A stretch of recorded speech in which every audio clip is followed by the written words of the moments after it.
Masechet Yoma Daf Samech He, on va commencer au milieu de la page. Tnan Hatam, Bene Ha'ir Sheshalhu et Shiklehen, Venignevu Oshe Avdu, Im Nitremat Ruma, Nishbaim la Gizbarim, Ve'im Lav, Nishbaim Libne Ha'ir, Uvne Ha'ir Shoklim Aherim Tahtehem. Nimtseu Oshe Hziru Maganavim, אלו ואלו שקלים הם, ואין עולים להם לשנה הבאה.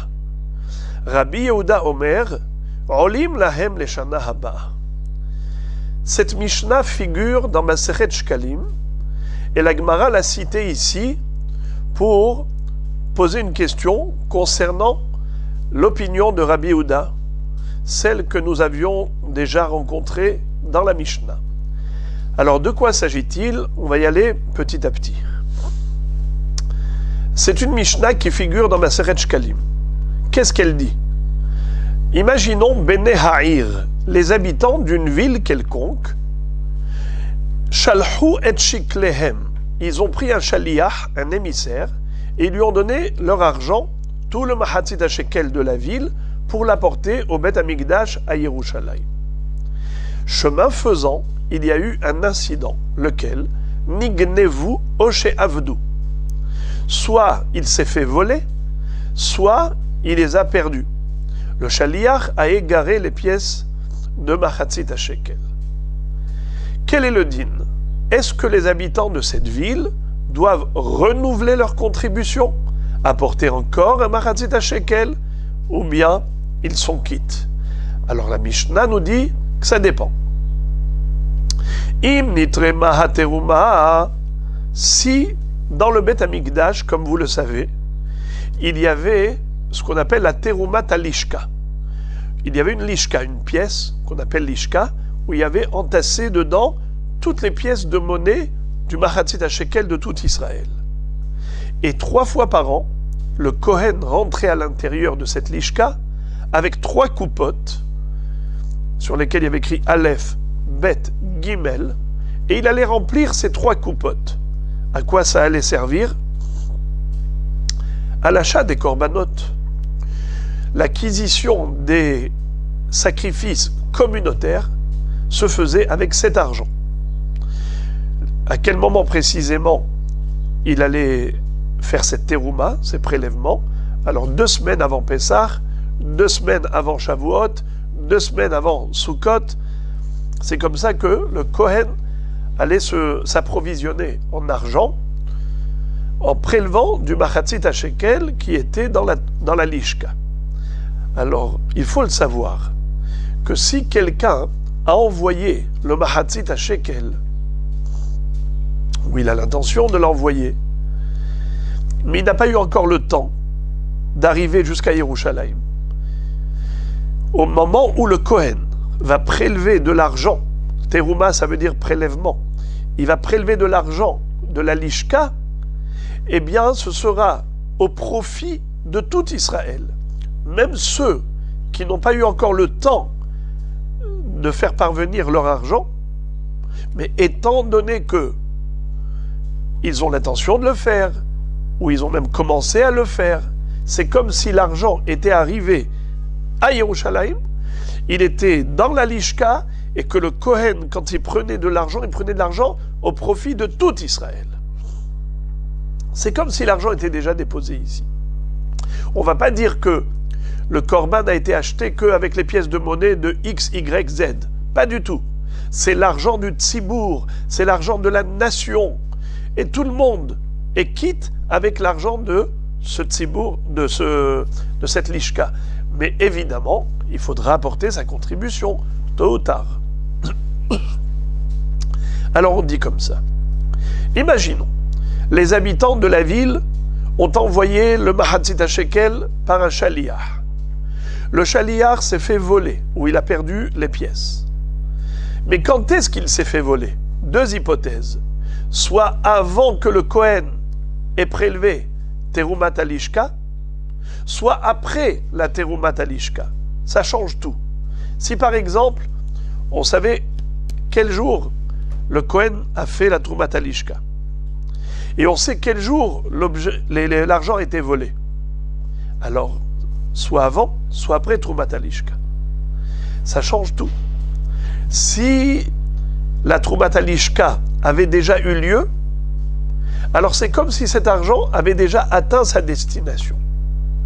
Et par conséquent, les habitants de la ville qui ont envoyé leur argent, ils sont déjà quittes.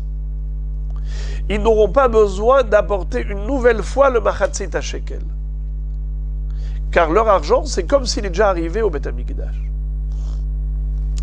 Mais par contre, si l'argent a été volé ou perdu avant la Troumat Alishka, alors dans ce cas-là, ils ont un problème. C'est que leur argent n'est jamais arrivé à destination. S'il n'est jamais arrivé à destination, ils sont obligés de débourser une nouvelle fois leur Machatzit HaShekel. Car ce Machatzit HaShekel a été perdu chemin faisant, il n'a pas atteint la destination, eh bien, les pauvres, ils sont obligés de refaire une nouvelle fois la mitzvah de Machatzit HaShekel. Qu'en est-il du Shaliach? Est-ce qu'il va s'en sortir comme ça? Il faut qu'il jure, comme quoi ce n'est pas lui qui a volé, que Bémet il s'est fait voler, qu'il a perdu. Mais à qui il doit jurer? Alors ça dépend. Parfois il doit jurer au Gizbar du Beth Amikdash pour s'acquitter, et parfois il doit jurer aux habitants de la ville pour s'acquitter. Dans le cas où il s'est fait voler après la Troumat Alishka, alors maintenant, eux, les habitants de la ville, ils disent, nous, on n'a pas besoin d'apporter une nouvelle contribution. Nous, on est quitte. L'argent qu'on lui a donné, c'est comme s'il est arrivé à destination. Mais le Gizbar, lui, il n'a rien reçu. Il n'a pas reçu l'argent. Alors il dit au Shaliach, peut-être que c'est toi le voleur. Viens, jure que tu n'as pas volé. Et que Bémet, tu t'es fait voler ou tu as perdu. À qui il doit jurer pour s'acquitter? Au Gizbar. Mais dans la mesure où le vol a eu lieu avant la Troumat Alishka, à qui doit-il des comptes? C'est pas au Gizbar, car le Gizbar, lui, de toutes les façons, il va recevoir à nouveau son Machatzit HaShekel. Mais il doit des comptes aux habitants de la ville. Ils vont lui dire, qui dit que tu n'as pas volé? Jure. Alors il doit jurer aux habitants de la ville, il doit prêter serment qu'il n'a pas volé, et c'est comme ça qu'il va s'acquitter. Mais eux vont devoir apporter une nouvelle fois leur argent, leur Machatzit HaShekel. Alors je relis la Mishnah et je traduis. Tnan Hatam, on a appris là-bas dans Masechet Shkalim, Bnei Ha'ir, Sheshalhu et Shiklehem, les habitants d'une ville qui ont envoyé le Machatzit HaShekel avec un shaliach au Beth Amikdash de Jérusalem, Venignevu Oshe Avdu, et le shaliach s'est fait voler ou il les a égarés, Im Nitrema Truma, Nishbarim Agizbarim. Si le Kohen a déjà fait le prélèvement de Troumat Alishka, de ce fait, c'est comme si l'argent est déjà arrivé à la Lishka. Alors les habitants de la ville sont quittes.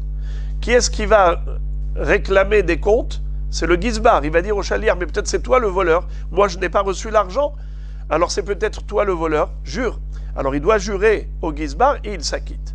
Veimlav.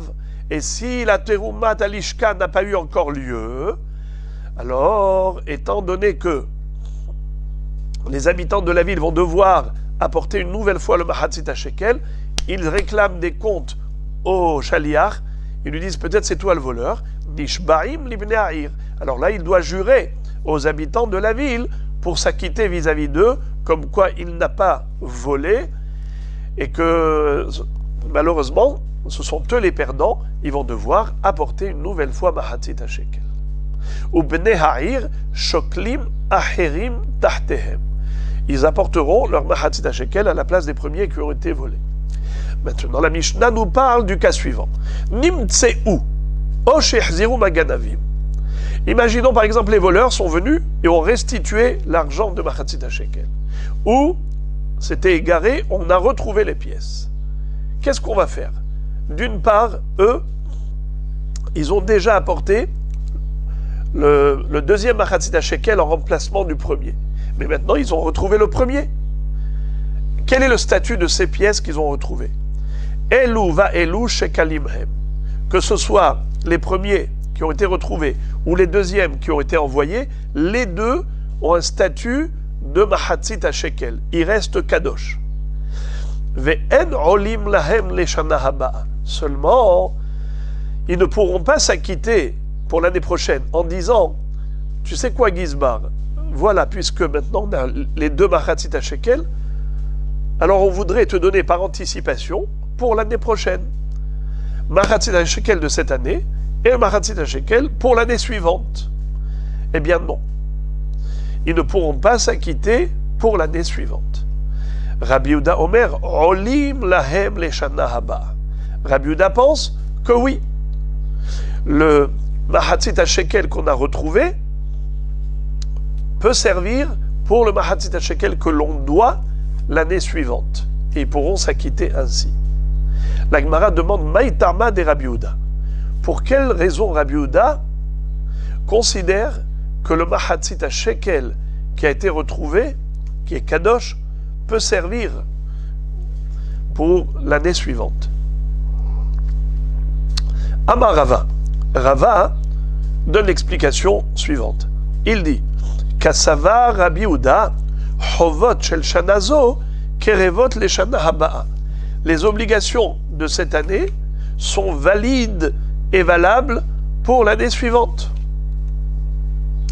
Ça veut dire qu'il n'y a aucun inconvénient. Quel est le problème? Le korban de cette année est valable pour la fête de l'année prochaine. Si c'est valable d'une année à l'autre, eh bien l'argent aussi des korbanot, le mahatzit à shekel, ça servait à l'acquisition des korbanot. Je peux donner cette année pour l'année prochaine. Ma'abaya. Chovot shel shanazo, même si c'était consacré pour les obligations de cette année, du mahatzit à shekel de cette année, ça peut servir pour l'obligation du mahatzit à shekel de l'année suivante. Étivé Abaye. Abaye objecte et il veut réfuter l'explication qu'a donnée Rava. Et il dit, pourtant, comment tu peux faire dire à Rabbi Yehuda une chose pareille? Pourtant, il se contredit. D'après toi, il se contredit, puisqu'on retrouve dans la braïta suivante, par Vesaïr shel Yom HaKippourim. Voilà le rapport avec notre Sugya. Le bœuf et le bouc de Kippour, chez Avdou, qui ont été égarés, Veifrish Acherim Tartehem. Et on a apporté à la place du Parvé Saïr de Kippour de cette année, on a apporté d'autres. Mais ensuite, on va les retrouver. Mais d'abord, qu'est-ce qui s'est passé? Parvé Saïr Shel Yom HaKippourim chez Avdou, Veifrish Acherim Tartehem. Et il a consacré d'autres. Il a consacré d'autres Parvé Saïr. Ou bien, par exemple, Vechen Se'ire Avodazara. Les boucs qu'on doit apporter lorsque le Tzibour a fait Avodazara sous l'injonction du Beddin. Ça veut dire le Beddin leur a dit vous avez le droit de faire ceci et cela alors que c'était de la Avodazara. Alors il faudra apporter un Sa'ir les Hatat pour faire pardonner le Tzibour. Et ensuite, on a retrouvé. Après avoir eu la Kapara avec un nouveau Parvé Saïr de Kippour, après avoir eu la Kapara de Avodazara avec le Sa'ir, les Hatat, on a retrouvé après Kippour Parvé Saïr. On a retrouvé après la Krava pour Avodazara, on a retrouvé l'ancien Korban, l'ancien Sa'ir. Qu'est-ce qu'on fait? Kulam Yamutu, dit vrai Rabbi Yehuda.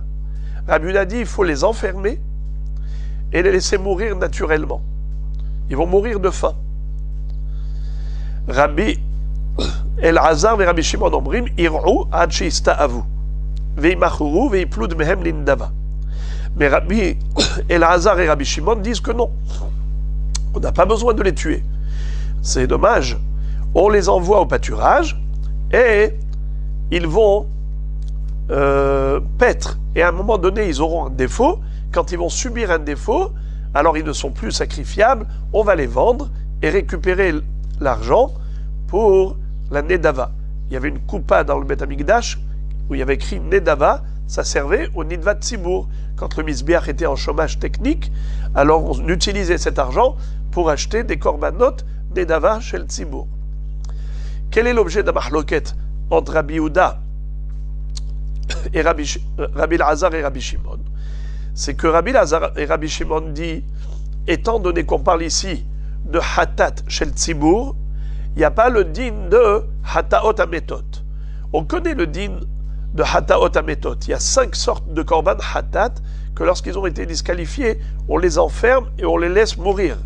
C'est Halakha le Moshe Misinaï. Mais Hachamim disent que c'est que pour Hatat Yahid, mais pas pour Hatat Tzibour. Si c'était un korban expiatoire d'un individu isolé, d'un particulier, ok, on l'enferme et le Hatat il meurt. Mais pour un Hatat qui appartient au Tzibour, il n'y a pas le din de l'enfermement. On les envoie au pâturage et comme on a dit, une fois que la bête aura subi un défaut, on la vendra et la contre-valeur sera reversée dans la coupa de Nedava. Maintenant, Rabbi Yehuda, on l'a déjà vu dans la Mishnah, qu'est-ce qu'il disait? Qu'il n'y a pas de différence entre Hatat Yahid et Hatat Tzibour. Même pour Hatat Tzibour, c'est la même chose. Un Hatat qui a été égaré et qu'on a retrouvé plus tard, après que le propriétaire s'est fait pardonner par une autre bête, par une autre korban, eh bien, on l'enferme. Il n'y a pas de différence entre un korban Yahid et korban Tzibour. Même pour un korban Tzibour, comme le Parvé Sahir chez Yom Kippour, comme les Seiré Avodazara, qui ont été égarés, et on les a remplacés par d'autres, et on a déjà offert le korban, et après le korban, on les a retrouvés. Qu'est-ce qu'on fait avec? D'après Rabbi Yehuda, on les enferme. Halakha le Moshe Misinaï qu'il faut les enfermer. Or, d'après Rabbi Yehuda, ce n'est pas seulement pour un Hatat Yahid, même pour un Hatat Tzibour. Mais Rabbi Elazar et Rabbi Shimon disent que non. La Halakha le Moshe Misinaï, qui nous a enseigné que Hataot Ametot, c'est uniquement pour des Hataot qui appartiennent à un Yahid, pas Hatat Tzibour. Comme ils disent eux-mêmes, chez En Hatat Tzibour Meta. Alors maintenant, quelle est la question? La grande question qui va être maintenant analysée dans toute la Sougia qu'on va étudier, ça va être autour de cette question. Comment résoudre l'autocontradiction de Rabbi Yehuda? Rabbi Yehuda, d'une part, te dit que le Mahatzit Shekel, qui a été retrouvé, eh bien, il est Kadosh, si on l'a retrouvé avant Troumat Alishka, il est Kadosh, Elou va Elou Shkalim, les Shkalim de cette année, et les Shkalim, les Shkalim qu'on a déjà donnés, ou les Shkalim qu'on a retrouvés, les deux ont la Kedusha de Mahatzit Shekel. Et Rabbi Yehuda dit, on peut s'en servir pour le Mahatzit Shekel de l'année prochaine. C'est ça le chidouche de Rabbi Yehuda. Le problème, c'est qu'il se contredit. Car à propos de Parvé Sahir chez Yom HaKippourim, qu'est-ce qu'il a dit? Que le Parvé Sahir chez Yom HaKippourim, s'ils ont été égarés avant Kippour, et on les a remplacés par d'autres, et on les a sacrifiés, et finalement on a retrouvé après Kippour le Parvé Sahir chez Yom HaKippourim, qu'est-ce que dit Rabbi Yehuda? Il faut les enfermer, qu'ils meurent naturellement. Mais pourquoi qu'ils meurent naturellement? On peut les utiliser pour le Kippour suivant, exactement comme pour le Mahatzit Shekel de cette année qui n'a pas été utilisé pour cette année, peut être utilisé pour Mahatzit Shekel de l'année suivante. Il aurait dû dire la même chose. Le Parvé Sahir chez Yom HaKippourim qu'on n'a pas pu utiliser cette année, qu'il soit utilisé le Kippour suivant. C'est la question posée par la Gemara. Et pour cette question-là, on va avoir 4 réponses. À chaque fois, il y aura un autre Émora qui va donner une explication, sa réponse. Il va être réfuté. Et la Gemara, à chaque fois, va nous présenter une autre opinion, une autre interprétation d'un autre Rav. Et on va procéder par élimination jusqu'à ce qu'on va arriver à la dernière explication pour résoudre cette contradiction de Rabbi Yehuda. Le premier, c'est Rava. Amarle. Rava répond à cette contradiction de Rabbi Yehuda ainsi. Korbanot Tzibour Ka'amart, tu me poses une kushia par rapport au parve saïr shel Yom HaKippurim, mais ça c'est un korban tzibour. Et alors, shane korbanot tzibour, c'est différent les korbanot tzibour. Kede Rabbi Tavi, Amar Rabbi Yoshia, de Amar Rabbi Tavi, Amar Rabbi Yoshia, Amar Kra, Zot olat chodesh bechodsho lechodshe hashana. Amra Torah, Hadesh ve'aveli korban miteruma hadasha. Qu'est-ce que dit Rabbi Tavi au nom de Rabbi Yoshia? Qu'il y a un devoir par rapport au korbanot tzibour d'apporter chaque année avec de l'argent nouveau.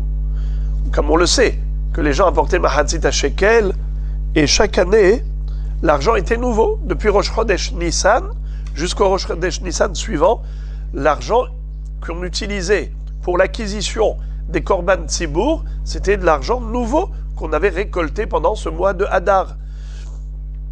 Et ce qui restait comme argent pour l'année suivante était mis dans une coupa à part, mais on n'utilisait pas pour les korbanot de la nouvelle année. Étant donné qu'il faut un renouvellement, alors le korban de Kippour actuel ne peut pas servir pour Kippour suivant. Tu ne peux pas utiliser le sahir, le par et le sahir de ce Kippour pour le Kippour suivant. La Torah te dit Hadesh. La Gemara dit Hatenah sahir par Maïka et Memar. Cette halakha ne concerne que le korban tzibour. Or, à Kippour, on avait le par et le sahir. Le sahir, c'est un korban hatat qui est au profit du tzibour pour expier les fautes de tout Israël. Mais le par, le bœuf, c'est un korban qui est acheté avec quel argent? Avec l'argent du Kohen Gadol. Comme il est écrit, V'écrive Aaron et parahatat asher lo. Puisque c'est lui qui achète ce korban, ça n'a pas un statut de korban tzibour, mais de korban yahid. Alors la Gemara pose la question, elle dit, pourquoi donc on ne garderait pas le par d'une année à l'autre? Pourquoi Rabbi Yehuda a dit que le par et le sahir, qui avaient été égarés avant Kippour, qu'on a retrouvé après Kippour, on les enferme? Pourquoi les enfermer? Encore le sahir, je peux comprendre que tu ne peux pas l'utiliser le Kippour suivant, alors tu l'enfermes, parce que c'est korban tzibour. Il faut qu'il soit hadash. On ne peut pas utiliser le même d'un Kippour à l'autre. Mais le par, le bœuf, il appartient au Kohen Gadol. Ça n'a pas le statut de korban tzibour. Par conséquent, s'il a été égaré avant Kippour, on l'a retrouvé après Kippour, garde-le pour le Kippour suivant, puisqu'on n'a pas besoin qu'il soit hadash. Réponse, Gezerah par Atusahir. Hachamim ont fait une Gezerah. Ils ont dit, si tu autorises le par, les gens risquent de s'autoriser le sahir. Ça peut prêter à confusion. Si le Kippour d'après, tu vas utiliser le par du Kippour d'avant, eh bien, il risque également de se servir du sahir du Kippour précédent. Or, le sahir, on vient de le dire que c'est assour, car le korban tzibour doit être nouveau. Alors, on a fait une Gezerah. Hachamim, on dit il faut enfermer les deux, le par et le sahir. Et pourquoi le par et le sahir? Par à tout sahir. Le par à cause du sahir. Car si tu n'enfermes pas le par, tu l'utilises, les gens risquent de ne pas enfermer le sahir non plus et de l'utiliser le Kippour suivant. La Gemara pose la question, elle dit Umishum gezera yamutu? Je ne comprends pas. Ça, c'est une bonne réponse. La Gemara objecte et elle dit Umishum gezera yamutu? Vraiment? Est-ce que tu penses que c'est une raison valable de les enfermer et de les tuer? Haval, c'est dommage pour l'argent. Tu peux les envoyer au pâturage et lorsque ces bêtes auront subi un défaut, on va les revendre et l'argent récupéré sera reversé dans la coupa de Nedava. Dans le Beth Amikdash, il y avait la coupa de Nidvat Tzibour. Pourquoi les enfermer et les tuer? Chaval à la Kesef. Vérod, deuxième objection. Ha de Rabbi Tavi, Amar Rabbi Yoshia Gufa, de Amar Rabbi Yehuda Bar Shmuel, Korbanot Tzibour Aba'im Behad Ben Nissan, Mitzvah Lehavi Mina Hadash, Ve'im Hevi Mina Yashan, Yatsa, Ela Shechiser Mitzvah. Qu'est-ce que ça veut dire? Ce din-là, du renouvellement annuel. On doit apporter Mahatzit Shekel, et à partir de Rosh Chodesh Nissan, on doit renouveler l'argent des corbanotes. C'est-à-dire que l'acquisition des corbanotes après Rosh Chodesh Nissan se fait avec l'argent nouveau, parce qu'il faut être Mehadesh. Zot Holat Chodesh, Mehodcho, les Haddesho Kol Shana, les Hodche Hashana. Alors, ok, tu m'as dit qu'il fallait que ce soit nouveau. Alors on ne peut pas utiliser le Paré Sahir de l'année dernière pour l'année suivante. Mais ça, c'est juste les Khathila. C'est juste a priori. Mais a posteriori. Imaginons par exemple qu'on s'est trompé et on a utilisé le Mahatzit Shekel de l'année dernière pour acheter des corbanotes de l'année suivante. Est-ce que ça disqualifie le corban? Il n'est pas invalide. C'est pas parce que on a utilisé l'argent de l'année dernière que ça invalide le corban. Alors c'est indigne juste les khatrila. Et alors, tu ne peux pas me dire qu'il faut enfermer le par de peur que les gens utilisent le sahir l'année suivante. Et donc c'est pas un sahir hadash, c'est un sahir de l'année dernière.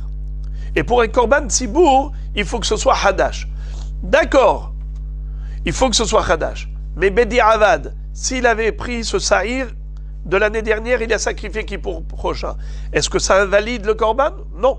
Alors si ça n'invalide pas le korban, il n'y a pas de raison d'enfermer le par. Parce que tu as dit le par lui-même, c'est un korban yahid. Un korban yahid, on peut l'apporter d'une année à l'autre. Seulement, il faut enfermer même le par à tout sahir, de peur que les gens apportent l'année suivante le sahir. Il n'y a pas de raison de faire une gzera par rapport à quelque chose qui est que les khathila. Si c'était invalidant la condition de nouveau, alors ok. Mais puisque ça n'invalide pas, même si ce n'est pas un korban nouveau, un sahir nouveau, si ce n'est pas invalidant, alors tu ne peux pas me dire qu'il faut condamner le par à cause du risque qu'il apporte un sahir ancien. Et alors, même s'il apporte un sahir ancien, ce n'est pas la fin du monde, puisque il est tout de même cachère. Pour cette raison, la Gemara a réfuté l'explication de Rava. La première explication, pour résoudre la contradiction de Rabbi Yehuda, c'était Rava qui l'a donnée, Abaye a réfuté. Je voudrais juste vous faire part d'une remarque. On a dit tout à l'heure que le korban tzibour doit être renouvelé chaque année. Alors comment ça se fait que Rabbi Yehuda ait dit que le Mahatzit Shekel de l'année dernière, il fonctionne pour l'année suivante? Mais pourtant le Mahatzit Shekel, c'est de l'argent du tzibour. Et cet argent du tzibour, il doit être nouveau chaque année. Comment se fait-il que plus haut, Rabbi Yehuda a dit que le par et sahir, comme c'est un korban tzibour, il faut l'enfermer, mais les shkalim, on peut s'en servir l'année suivante. Mais les shkalim aussi, c'est un mahatzit shekel qui fait partie du mammon, de l'argent du tzibour. Eh bien, les mefarshim répondent à cette question, je le dis juste entre parenthèses, étant donné que l'argent qu'ils avaient perdu, c'est-à-dire lorsque le shaliach s'était fait voler, il s'était fait voler à quel moment? Avant la Troumat Alishka. Puisqu'il s'était fait voler avant Troumat Alishka, alors, de ce fait, leur argent n'est pas arrivé à Yerushalayim. On ne considère pas comme si leur argent est arrivé à Yerushalayim. Donc c'est comme si l'argent il était encore chez eux. Donc c'est de l'argent kadosh qui est chez eux, mais qui n'est pas parvenu aux mains du Gizbar. Voilà la raison pour laquelle ils auraient pu s'en servir pour l'année prochaine. Quand est-ce que Rabbi Yehuda dit qu'en effet, on doit renouveler chaque année? C'est uniquement si c'est déjà arrivé aux mains du Gizbar. Mais si ce n'est pas encore arrivé aux mains du Gizbar, alors, même si c'était Kadosh, on peut l'utiliser pour l'année suivante. Je ferme la parenthèse parce que c'était une question qu'il fallait poser. Parce que sinon on ne comprend pas quelle différence entre Mahatzit Shekel des Bnei Ha'ir et le Parve Saïr Shel Yom Kippourim. En tout cas, cette explication de Rava a été réfutée. Et donc la Gemara maintenant nous présente une explication de Rabbi Zira pour résoudre l'autocontradiction de Rabbi Yehuda. Et la Rabbi Zira, les fiches en hagoral, kovea mishana la haverta.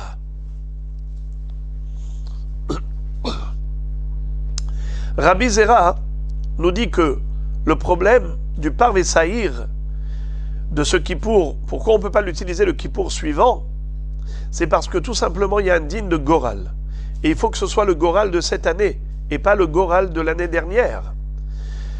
En Goral kovea mishana la haverta. C'est pour ça que Rabbi Yehuda a dit qu'il faut les enfermer. C'est-à-dire que dans l'absolu, sur le plan korbanot, on peut utiliser le korban de cette année pour l'année suivante.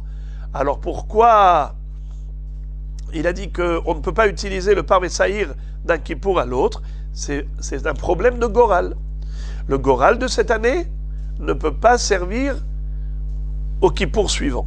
Alors la Gemara dit, ok, il ne peut pas servir au Kippour suivant, Venaïte, Venagril. Qu'on apporte le Saïr l'année suivante et qu'on refasse le Goral. J'ouvre une parenthèse. Comment on peut refaire le Goral? Mais ce Saïr-là, imaginons qu'il a déjà été, l'année dernière, choisi en tant que Hatat. Et cette année, il va être Saïr la Azazel. Ce n'est pas possible s'il est déjà Hatat. Comment tu vas l'envoyer dans le désert?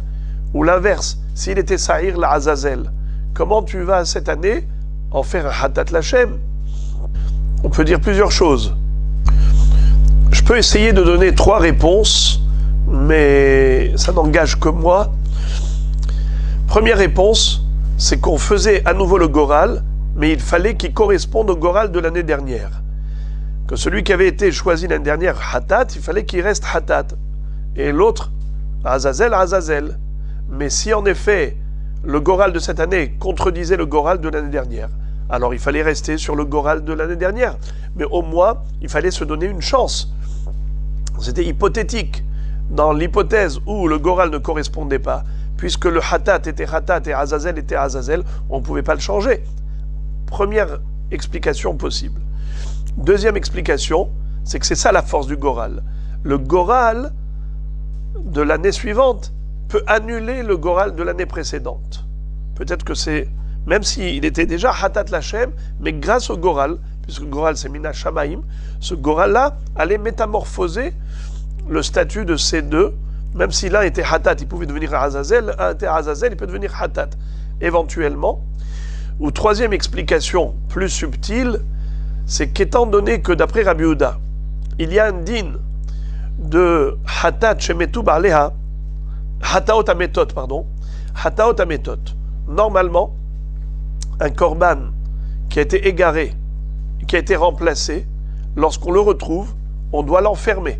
Et d'après Rabbi Yehuda, c'est applicable même vis-à-vis d'un korban tzibour.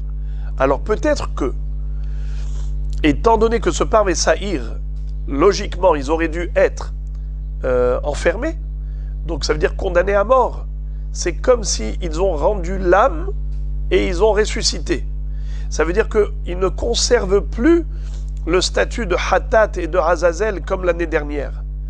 Du simple fait qu'ils aient eu le din de Yamutu, et maintenant on les a sauvés de la mort, on les a sauvés de l'enfermement. Pourquoi? Parce qu'on a dit qu'on va les utiliser à nouveau l'année prochaine pour le même objectif, c'est-à-dire Kippour.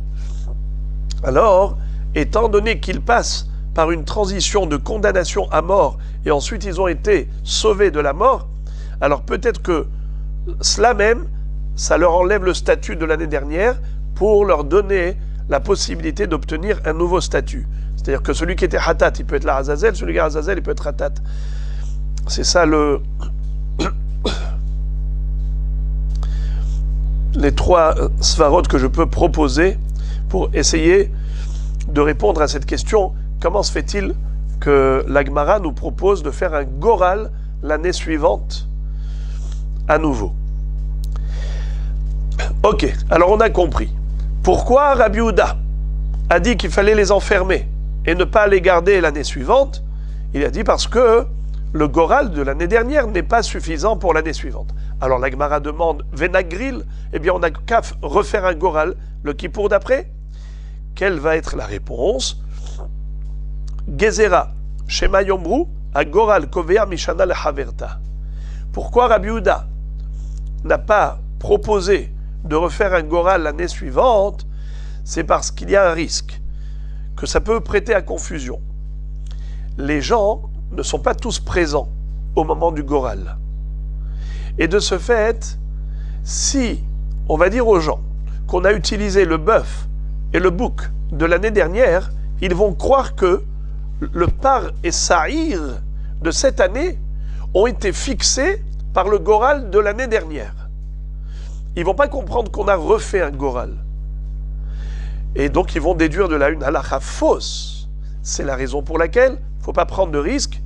Pour ne pas prêter à confusion, on n'utilisera pas le par et sa'ir de l'année dernière, alors on les enfermera. La Gemara dit Hatenah sa'ir par maïkal et memar. Le goral, c'est que par rapport au sa'ir, mais il n'y a pas de goral pour le bœuf. Alors, pourquoi est-ce qu'on n'utiliserait pas au moins le par de l'année dernière pour cette année? Le sa'ir, qui lui est désigné par le biais du goral. Alors j'ai compris la problématique. Mais le par, lui, il n'est pas désigné par un goral. Alors pourquoi Rabbi Yehuda a dit qu'il faut l'enfermer et le tuer, mais autant en profiter l'année prochaine? La même réponse. Gezera par atu sa'ir. Hachamim, on craint que si tu permets d'utiliser le par, le kippour suivant, les gens vont se permettre d'utiliser le sa'ir également le kippour suivant, et quand ils vont utiliser le sa'ir le kippour suivant, ils vont croire qu'il a été désigné par le goral de l'année dernière. C'est une gezera l'igzera, mais c'est ce qu'on appelle kula hadak zerahi. Comme la Gemara dit dans Masechet Betsa, qu'il y avait un rave qui a dit pourquoi est-ce qu'on n'a pas le droit de manger un œuf qui a été pondu pendant Yom Tov, gezera mishum perot anoshrin. De peur que les gens se permettent d'aller prendre des fruits qui sont tombés de l'arbre pendant Yom Tov, comme l'œuf qui est tombé de la poule pendant Yom Tov. La Gemara pose des questions, elle dit je ne comprends pas. Même l'interdiction de prendre des fruits qui sont tombés de l'arbre pendant Yom Tov, c'est déjà une gezera, de peur qu'ils grimpent sur l'arbre et qu'ils cueillent. Sheba ya'ale veitlosh. Alors la Gemara pose la question, elle dit déjà interdire les fruits qui sont tombés pendant Yom Tov, c'est de peur qu'ils montent et qu'ils grimpent et qu'ils en cueillent d'autres. Et maintenant tu m'interdis aussi l'œuf qui a été pondu par la poule, de peur qu'ils se permettent d'aller prendre des fruits qui sont tombés pendant Yom Tov, mais ça s'appelle Gezera l'Igzera, et on ne fait pas de Gzera l'Igzera. La réponse, Kula Hada Gzerahi, c'est considéré comme une seule et même Gezera. Car si tu ne fais pas cette Gezera, l'autre ne va pas tenir. Hachamim parfois font une exception, ils font Gzera l'Igzera, parce que c'est Kula Hada Gzerahi. Si tu ne fais pas la deuxième Gzera, même la première, elle ne va pas tenir. Je ferme la parenthèse pour revenir donc à ce inyan de Gzera par atu sa'ir. On a interdit d'utiliser le par pour le kippour suivant, de peur que les gens se permettent d'utiliser le sa'ir le kippour suivant. Donc on les enferme tous les deux et on les laisse mourir d'après Rabbi Yehuda. La Gemara dit, ah bon, umishum gezera yamutu, de peur que, ce qu'on vient de dire, de peur que, à cause de cette gezera, tu les condamnes à mort, mais c'est dommage pour l'argent. Tu aurais pu les condamner à aller au pâturage. Comme on connaît cette règle, lorsqu'on a un korban qui est pas soul, qu'est-ce qu'on dit? Par exemple, un korban qui a eu un moum, un korban qui est devenu pas soul, je l'envoie au pâturage, et là-bas il va obtenir un moum, et quand il aura un moum, je vais le revendre, et l'argent sera reversé dans la coupa du Beth Amikdash, dans le Nedava. Haval à la Kesef, c'est dommage. Pourquoi enfermer ce bœuf et ce bouc et perdre cet argent? Les envoyer au pâturage, Irae Istaev, il va les paître jusqu'au jour où il va passer par un grillage, il va s'arracher la peau, et c'est comme ça qu'il aura un défaut. Une fois disqualifié, on va le revendre. et l'argent servira au Nedava. Alors, puisque maintenant on a posé cette question, cette objection va nous permettre de réfuter l'explication qui a été donnée par Rabbi Zera, qui avait dit les fichiers en agoral kover mishana le haverta. Rabbi Zera nous a dit pourquoi Rabbi Yehuda a dit qu'il fallait enfermer le par et Saïr, c'est parce que le goral de l'année dernière ne peut pas servir à l'année prochaine. Cette explication ne tient pas la route. Alors on a déjà réfuté Rava. On a déjà réfuté maintenant Rabbi Zera. On va donner une troisième explication qui elle aussi sera réfutée. Voici la troisième explication. Amrouha Rabbanan Kame de Abaye. C'est les Chachamim qui ont dit devant Abaye. Gezera Mishum Hatat Shemetu Baalea. Tu veux savoir pourquoi Rabbi Yehuda a dit qu'il faut enfermer et laisser mourir le par et Saïr? Parce que nous craignons que le Kohen Gadol meure pendant l'année. Et si tu vas garder le par d'un kippour à l'autre, eh bien ce par est disqualifié. On a une règle. Hatat shemetu ba'aleha meta. Un korban hatat dont le propriétaire est mort, on ne peut pas sacrifier ce korban hatat. On l'enferme dans une pièce et elle meurt d'elle-même, cette bête. Eh bien c'est pareil pour le par du Kohen Gadol.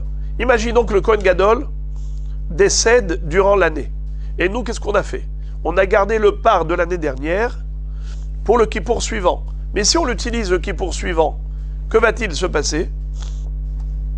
C'est grave. On a utilisé un par qui est disqualifié, un par qui est condamné à l'enfermement, puisque c'est Hatat Shemetu Ba'alea. Le par appartenait à qui? Au Kohen Gadol, c'est lui qui l'avait acheté. Maintenant, il est mort. Maintenant qu'il est mort, alors, ça s'appelle Hatat Shemetu Ba'alea, il faut l'enfermer. Il y a un risque que le Kohen Gadol de l'année suivante prenne ce même par, on lui donne, par exemple, l'Eitomim lui offre, il va prendre le même par et il va le sacrifier. C'est très grave, car ça, c'est un par qui n'est plus valable, qui n'est plus valide en tant que korban hatat pour le kippour suivant, car ça s'appelle Hatat Shemetu Ba'alea. Et d'après l'Halakha les Moshe Misinaï, il faut l'enfermer et qu'il meure de lui-même. Alors, la Gemara dit, voilà la raison pour laquelle on ne peut pas garder le par et le saïr pour l'année suivante. La Gemara réfute. Elle dit, Hatenah par, saïr maïkalememar. Le par, en effet, il peut perdre son propriétaire si le Kohen Gadol décède et meurt pendant l'année. Mais le saïr, c'est qui son propriétaire? C'est tout Israël. Le saïr, il appartient au Tzibour. C'est pas comme le par qui appartient au Kohen Gadol. Et le Tzibour ne peut pas mourir, Chas v'Shalom. Puisque tout Israël ne peut pas mourir, donc le saïr qui appartient à tout Israël, il n'y a aucun risque de l'offrir le kippour suivant. Pourquoi Rabbi Yehuda dit de l'enfermer? Réponse, Gezera saïr à tout part. Hachamim ont dit, si tu permets d'utiliser le saïr l'année suivante, les gens vont se permettre d'utiliser le par aussi l'année suivante. Or, le par, il y a le risque que le Kohen Gadol décède. Umishum Gezera Yamutu. Quoi? Tu me dis à cause de ce risque, il faut les enfermer et les tuer? Haval à la kesef. Dommage pour l'argent. Tu aurais pu les envoyer au pâturage tout simplement. Et une fois qu'ils ont un défaut, on les revend et l'argent est récupéré pour Nedava. Et la Gezera Mishum Hatat She'avra Shenata. Maintenant qu'on a réfuté la troisième explication, la Gemara nous donne une quatrième explication pour tenter de résoudre le problème de la contradiction de Rabbi Yehuda. Il te dit, tu veux savoir pourquoi Rabbi Yehuda a dit qu'il faut enfermer le par et le saïr et tu ne peux pas l'utiliser l'année suivante? C'est pour un problème d'âge. Car le saïr ne doit pas dépasser 1 an. Il doit être dans l'année. Depuis sa naissance, s'il est arrivé à l'anniversaire de l'année suivante, ça veut dire qu'il a déjà 1 an. Il est déjà rentré dans sa 2e année. Il faut qu'il soit moins d'1 an. C'est pourquoi C'est pour cela que on ne peut pas l'utiliser le Kippour suivant. Car si le Sa'ir existait ce Kippour, donc le Kippour suivant, il a forcément plus d'un an. C'est assourd. Alors voilà pourquoi il faut l'enfermer.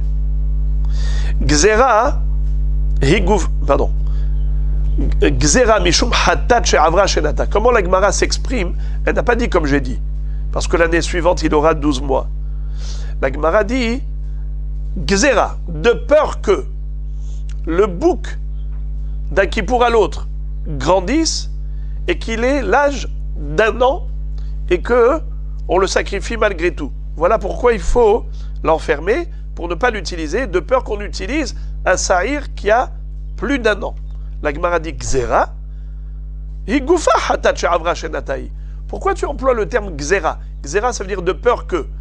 C'est pas de peur que, c'est sûr qu'il utilise un bouc qui a plus d'un an. Car d'un Kippour à l'autre, il y a forcément une année qui s'est écoulée. Alors le bouc, il a forcément plus d'un an. Pourquoi on a employé le terme Gezera, de peur que?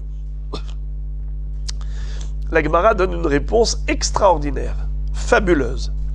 Ha lakashia, Kerabi.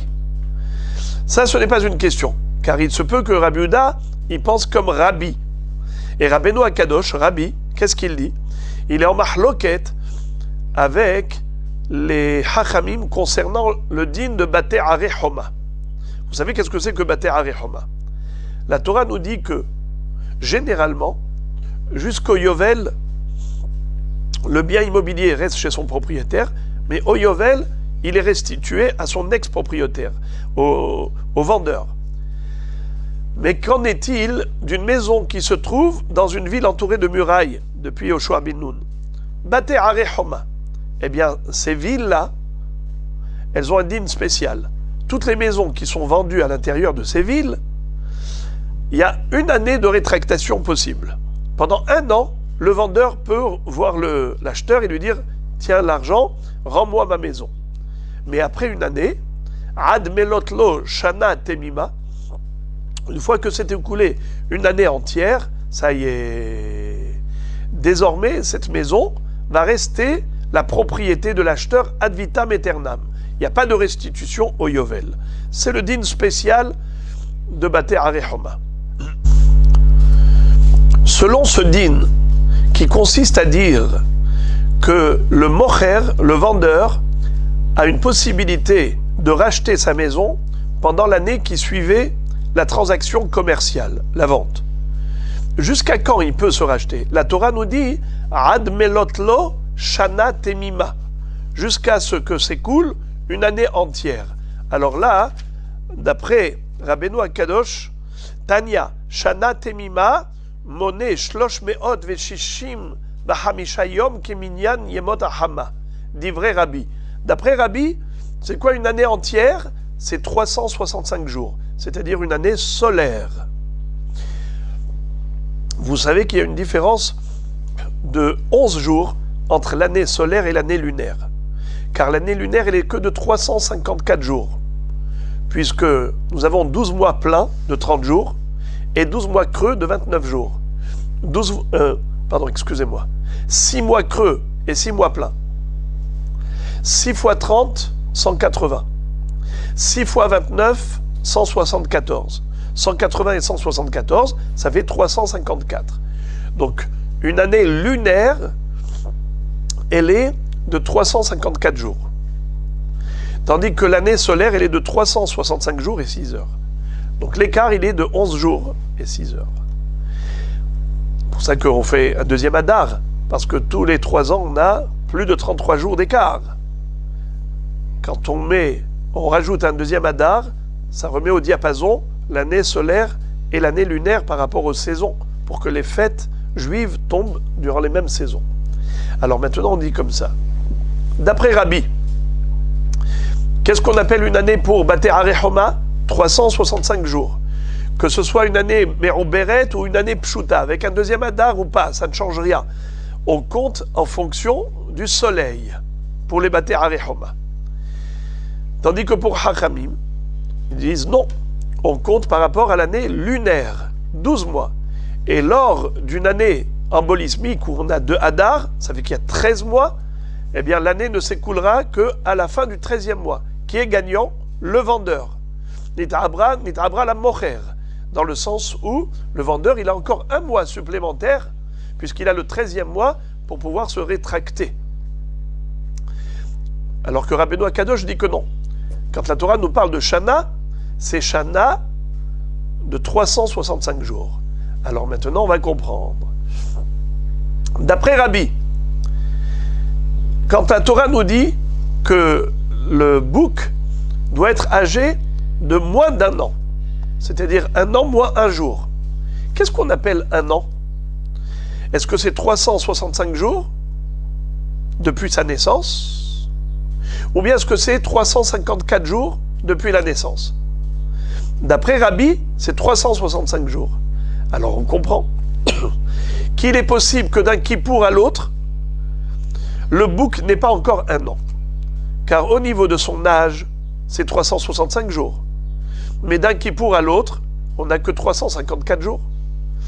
Le petit bouc, il faut qu'il ait au moins 8 jours d'âge lors du premier kippour, parce qu'on n'a pas le droit de sacrifier un korban qui est inférieur à 8 jours.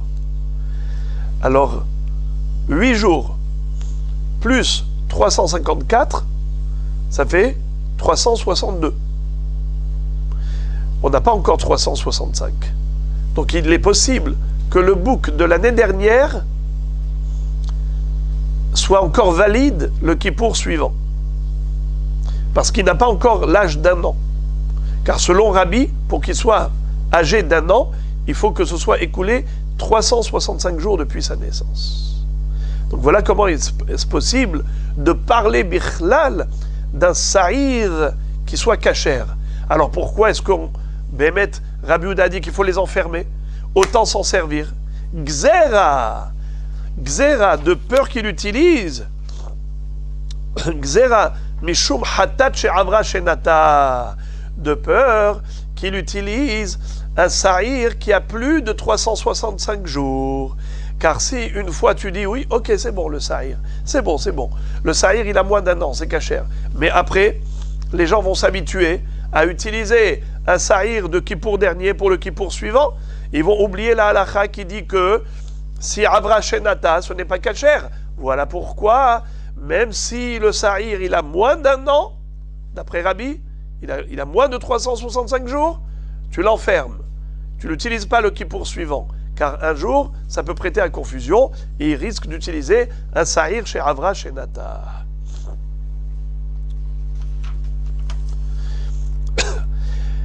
C'est une belle réponse. La Gemara réfute. Elle dit Atenah Sa'ir par Maïka les Memar. Ok, l'histoire d'1 an, c'est que par rapport au bouc, mais le par, il n'a pas besoin d'être âgé de moins d'1 an. Au contraire, il faut qu'il ait 3 ans. Il a 3 ans d'âge. Alors pourquoi est-ce que le par aussi, il faut l'enfermer d'après Rabbi Yehuda?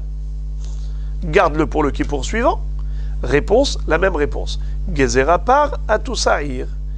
Hachamim ont fait une gzera. Ils ont dit, si tu permets d'utiliser le par l'année suivante, les gens vont utiliser aussi le sa'ir. Or, le sa'ir, ça peut être grave, parce que s'il a plus d'1 an, il n'a pas cachère. La Gemara dit quoi? Umishum gezera yamut. Pourquoi tu vas l'enfermer? Tu peux l'envoyer au pâturage. Le par, au lieu de le tuer, envoie-le au pâturage. Et une fois qu'il aura un moum, tu le revends. Même le sa'ir. Pourquoi les tuer? C'est de l'argent perdu.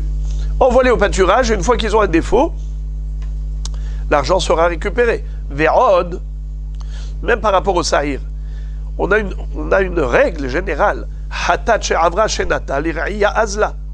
Damar ishlakish, hatat she'avra shenata roim ota kilo omedet bebet akvarot veroa. Qu'est-ce que ça veut dire? Un korban hatat qui a dépassé l'âge. La halakha n'est pas de le tuer, de l'enfermer pour qu'il meure. Ce korban hatat, qu'est-ce qu'il faut lui faire? L'envoyer au pâturage. Alors là aussi, par et sa'ir, pourquoi tu les enfermes? Pourquoi tu les tues? Laisse-les partir au pâturage, l'argent sera récupéré. À cause de cette question, on a réfuté même la 4e explication. Et maintenant, on aura une 5e et dernière explication qui va être la solution par rapport à l'autocontradiction de Rabbi Yehuda. Ela marava gezera mishum takala. Rava nous dit que la raison pour laquelle Rabbi Yehuda a dit qu'il faut enfermer le par et le saïr, qu'on a retrouvé après Kippour, et on ne les laisse pas pour les utiliser le Kippour suivant, Gzera mishum takala, de peur que ça devienne un obstacle, de peur qu'on trébuche dans une avera à cause de ce par et saïr qu'on aurait laissé. Quelle est la takala? On va voir tout de suite dans la Gemara, mais d'abord, avant de nous expliquer quel est le risque, c'est que nous avons un din général qui consiste à dire que de nos jours, où on n'a pas de Beth Amikdash, il ne faut pas s'amuser à sacraliser des objets. Et à dire, voilà, ils sont consacrés à Hachem, au Beth Amikdash. Parce que ces objets-là qui circulent parmi nous, il y a un risque de takala. Si quelqu'un les utilise à des fins personnelles, c'est très grave. De peur qu'on les utilise à des fins personnelles, il ne faut pas être Magdish. Et d'ailleurs, même si on était Magdish, on va voir qu'est-ce qu'on fait avec, pour ne pas tomber dans le piège de la Havera, au risque d'oublier que c'est Kadosh et de les utiliser. Detanya en Magdishin, ve en Ma'arichin, ve en Maharimin. On n'a pas le droit de sacraliser des objets. En Ma'arichin, on n'a pas le droit de sacraliser l'argent qui correspond à la valeur d'une personne. Ve'en maharimin, on n'a pas le droit de dire cet objet il sera herem, la hekdesh.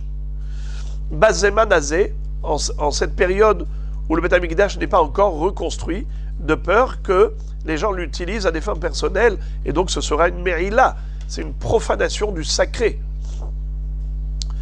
Ve'imikdish ve'erich, ve'herim, et si l'homme par erreur était magdish, il était ma'arich, il était maharim, alors le din est le suivant. Behema te'aker. Si c'est une bête, il faut l'enfermer, comme on va voir. C'est quoi te'aker? C'est qu'on l'enferme et on la laisse mourir. Perot, ksut, vekelim, irakvu. Si c'est des fruits, des habits, des kelim, on va voir que les kelim, il faut les laisser pourrir, c'est-à-dire, on va voir comment on fait pourrir. Ma'ot ou klematachot, si c'est des kelim en métal qui ne pourrissent pas comme des kelim de bois, ou des vêtements qui pourrissent, alors qu'est-ce qu'on en fait? Yolich hana'al yamamelach. Il faut les envoyer à la mer morte et les jeter là-bas, parce que là-bas ils seront inaccessibles, désormais on ne pourra plus les utiliser. Si c'est donc de l'argent kadosh, ou des kelim en métal kadosh, il faut les jeter dans la mer morte. Si c'est des fruits, il faut les laisser pourrir. Pareil pour ksut et kelim. Si c'est des behemoth, te'aker. Et la Gemara dit c'est quoi te'aker? Ezeu ikur, noel delet lefaneha veimeta me'eleha. On l'enferme et on la laisse mourir toute seule, naturellement. Fin de citation de la Braïta, donc on a compris. Mais la Gemara dit takala des mailles. Quel est le risque maintenant par rapport au bœuf et au bouc? Quel est le risque? I takala de hakrava afilu kol re'iyot nami. Si c'est que nous craignons que pendant l'année, par erreur, le Kohen risque de sacrifier le par et le sahir avant Kippour, c'est ça le risque. Alors dans ce cas-là, pour tous les corbanotes qu'on envoie au pâturage, tu devrais craindre le risque que le Kohen y sacrifie. Afilu kol re'iyot nami. Alors peut-être qu'on craint une autre takala. Itakala de giza avoda. Peut-être qu'on craint que la personne fasse la giza, qu'elle tonde la laine du bouc, ou bien avoda, qu'elle fasse travailler le bœuf. Si c'est cela le risque que l'homme utilise à des fins personnelles, la laine et la avoda, chose qui est interdite, on n'a pas le droit de profiter d'un korban, de tondre sa laine ou de faire travailler. Alors dans ce cas-là, filou kol re'iyot nami. À chaque fois qu'on retrouve dans le chasse, irae hache istaev, que le korban, il faut l'envoyer au pâturage jusqu'à ce qu'il subisse un moum, tu devrais craindre que la personne l'utilise à des fins personnelles. Or, on n'a jamais vu ça.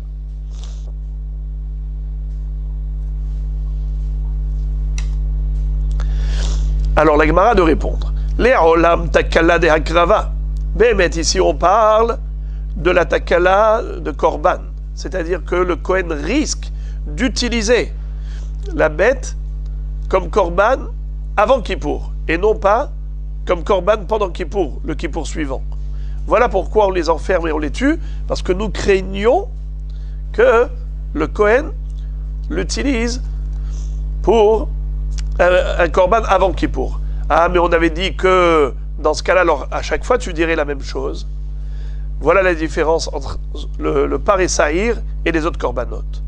Les autres corbanotes, on peut les envoyer au pâturage sans crainte.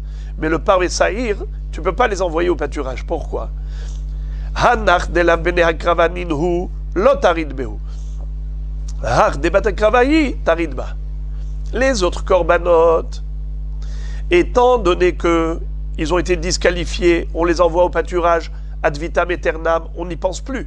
Il n'y a pas de risque que le Kohen fasse erreur et il les sacrifie. Tandis que ceux-là, le par et le saïr de Kippour, alors si tu les gardes pour le Kippour prochain, dans l'esprit du Kohen, ce sont des bêtes sacrifiables. Et puisqu'ils sont sacrifiables, ils risquent de les sacrifier même avant Kippour. Et donc voilà la takala. La takala, l'obstacle, il est là. C'est que le Kohen Gadol, ou n'importe quel Kohen, pardon, pas Kohen Gadol, n'importe quel Kohen risque de sacrifier avant Kippour. Parce que, dans leur tête, ce sont des bêtes sacrifiables. Et la Gemara développe un peu ce sujet en disant que le risque que nous craignons, à savoir takala, l'obstacle, le risque de sacrifier la bête avant son temps, eh bien, ça fait l'objet d'une mahloket entre les Tanaïm. Pas tout le monde est d'accord avec cette notion de takala. Vetakala atzma tanaehi. De Tanya Hada, Pesach Shelo Karav Barishon, Ikrav Basheni. Basheni Ikrav Leshana Habaa.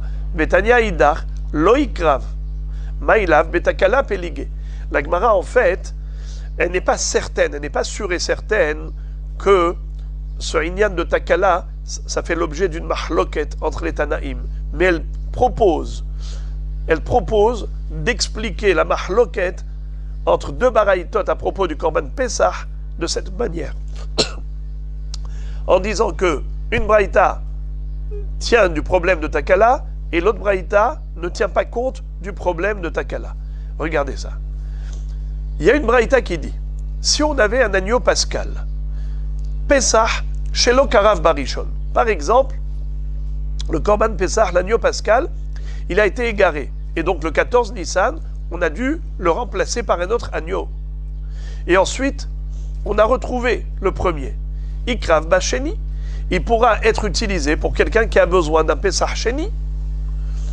Mais si il a disparu même après le Pessah Sheni, Basheni, il n'a pas été sacrifié, Ikrav, les Shana Habaa, on le garde pour le Pessah de l'année suivante. Vetania Idar, Lo Ikrav. Mais il y a une autre braïta qui dit non, tu ne peux pas garder l'agneau pascal d'une année à l'autre, d'un Pessah à l'autre. Maï, lav betakala peligé, n'est-ce pas que a priori, la mahloquette qu'il y a entre ces deux baraïtot, c'est de savoir est-ce que on peut utiliser le Korban Pessah d'une année à l'autre ou pas. Pourquoi il y a un risque? Le risque, c'est que, puisqu'on pense à ça, de le sacrifier l'année suivante, alors on risque carrément de le sacrifier même pendant l'année. Imaginons par exemple, on prend ce Korban Pessah et on le sacrifie en tant que Ola pendant l'année. C'est un risque. Si on le sacrifie en tant que Shlamim, il n'y a pas de problème. Mais si on le sacrifie en tant que Ola, alors il y a un risque de Takala. Puisque il y a un risque, alors il ne faut pas Lo Ikrav. Mais celui qui dit que oui, Ikrav, ça veut dire qu'il ne craint pas le risque. Donc, en effet, pas tout le monde est d'accord avec Rabbi Yehuda de dire qu'on est Hoshesh les Takala. La Gemara dit Lo, Dechule Alma, Lo Haishina les Takala. On peut dire que d'après les deux baraïtot, la takala n'est pas un problème. On ne craint pas qu'on sacrifie avant Pessah l'agneau pascal. On peut dire que la mahloket entre ces deux baraïtot, c'est la fameuse mahloket qu'on a déjà vue entre Rabbi et Hachamim. Vela kashia, harabi, harabanan. Qu'est-ce qu'on avait vu? Qu'il y avait une mahloket à propos de la fixation de l'âge. L'agneau pascal, lui également, il faut qu'il ne dépasse pas l'âge d'un an. Il faut qu'il soit âgé de moins d'un an. S'il a déjà fait l'anniversaire d'un an, donc il est déjà rentré dans sa deuxième année, il est invalidé. Alors maintenant, qu'est-ce que tu es en train de me dire? Le Pessah de l'année dernière, tu l'utilises pour Pessah de l'année prochaine. Mais il aura plus d'un an. C'est ça le problème. Alors celui qui dit loïkrav, parce qu'il dit impossible de sacrifier le même agneau pascal d'une année à l'autre, puisqu'il est âgé de plus d'un an, ça y est, il est disqualifié. Mais la Braïta qui dit que oui, on peut le sacrifier le Pessah suivant, qui en est l'auteur? Rabbi. D'après Rabbi, jusqu'à 365 jours, eh bien le petit agneau pascal n'a pas encore un an. Alors, bien que il ait survécu d'un Pessah à l'autre, c'est que 354 jours. Plus 8 jours, parce qu'il fallait qu'il soit âgé déjà de 8 jours, ça fait 362 jours. Et jusqu'à 365, il a encore 3 jours. Donc c'est possible de sacrifier dans le Pessah suivant l'agneau pascal qui avait été égaré le Pessah précédent. Il n'a pas forcément un an. Voilà comment on peut expliquer la mahloket entre les deux baraïtot. Donc on n'a aucune preuve que le Inyan de la Takala fait l'objet d'une mahloket Tanaïm. La Gemara dit, comment tu peux dire une chose pareille, que c'est un problème d'âge de l'agneau pascal et pas un problème de Takala? Pourtant, Ve'atanya, dans la suite de la baraïta de l'agneau pascal, il est écrit Vechen amaot. Pareil, un homme qui a consacré de l'argent pour acheter l'agneau pascal, est-ce qu'il peut se servir de ce même argent pour l'agneau pascal de l'année suivante? Certains disent oui, certains disent non. Là, tu ne peux pas expliquer que c'est un problème d'âge. L'argent n'a pas d'âge. L'argent n'a pas d'odeur ni de couleur. L'argent, la Gemara dit, c'est impossible de dire que pour l'argent, il y a un problème d'âge. L'argent n'a pas d'âge. Il n'y a pas de disqualification de l'argent par rapport à l'âge, comme il y a une disqualification de l'agneau pascal par rapport à son âge. Et pourtant, tu vois que la Gemara nous a dit, la Braïta elle-même nous a dit, que la même mahloket qu'il y a par rapport à l'agneau, il y a par rapport au prix de l'agneau, l'argent qui a été consacré pour acheter l'agneau pascal. Alors comment tu peux comprendre la mahloket? Il y en a un qui dit, tu peux utiliser cet argent pour l'année prochaine. Il y en a un qui dit, non, tu ne peux pas acheter l'année prochaine l'agneau pascal avec cet argent. Quel est l'objet de leur discussion? Forcément, c'est le risque de takala. Il y a une braïta qui te dit, moi je crains le risque du piège, de la takala, de l'obstacle. C'est que pendant l'année, si cet argent circule, il pourrait être utilisé à des fins personnelles. Et on n'a pas le droit d'utiliser à des fins personnelles l'argent qui est consacré au korban. C'est l'argent kadosh. C'est pour cela qu'il ne faut pas le garder pour l'année prochaine. Il y a un risque d'oubli et d'utilisation par inadvertance. Mais l'autre qui dit tu peux le garder pour l'année prochaine parce qu'il pense qu'il n'y a pas de risque de takala. Il n'y a pas de risque de takala. En effet, nous ne craignons pas que l'année suivante... nous ne craignons pas que pendant l'année, on utilise cet argent à des fins personnelles. Alors, de la même façon qu'on a autorisé d'utiliser l'agneau pascal de cette année pour l'année suivante, pareil, pour le parvé sahir chez Yom Kippourim, ceux qui ne craignent pas la takala auraient pu l'utiliser l'année suivante. Alors pourquoi Rabbi Yehuda dit qu'il faut les enfermer, le parvé sahir? Car lui personnellement, Rabbi Yehuda craint la takala. Il craint la takala et à ce titre-là, il dit tu es obligé de les enfermer pour ne pas arriver à les sacrifier avant le Kippour suivant. Et la lave Shmamina betakala peligé, Shmamina. Voilà donc pour cette Sugia.